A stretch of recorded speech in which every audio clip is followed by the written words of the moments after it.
আজকে না, আমার 29 তারিখ। তা নতুন প্রজন্মের তো অনেকে নতুন প্রজন্মের অভিনেতা অভিনেত্রীরা আছে, কি বলবে তারা? নতুন প্রজন্মের অনেক হ্যাঁ। ইয়ং জেনারেশনের। নিউ জেনারেশন বলতে এক সামর্থ্য আছে, আর ওই দুটো ছেলে সৌম্য আরে ভালো, খুবই ভালো। সব থেকে ভালো যেটা, যে আমার ছোটবেলায় আমি দেখতাম জমিদারদের গল্প, তারা যে কতখানি অত্যাচারী ছিল, এই সব ছবি উঠে আছে। এখন বাংলায় ডাকাত মাকাত হ্যান ত্যান এইসব চলছে।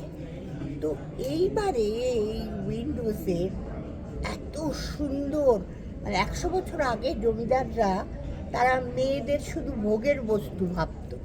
মেয়ের আবার কি, 3টে 4টে বিয়ে করতো, 2টো 3টে বাইজি রাখতো, হ্যাঁ, এরকম বদমাস ছিল।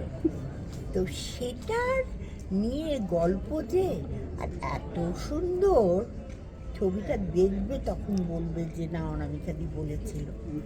এবং আমার তো অনেক রকমের চরিত্র তোমরা দেখেছো, বিন্দুমাসি খ্যাত হয়ে গেছি, কিন্তু এখানে বিন্দুমাসি না, এখানে হাসি মাসি আমি। একটু আগে ঋষভ বলছিল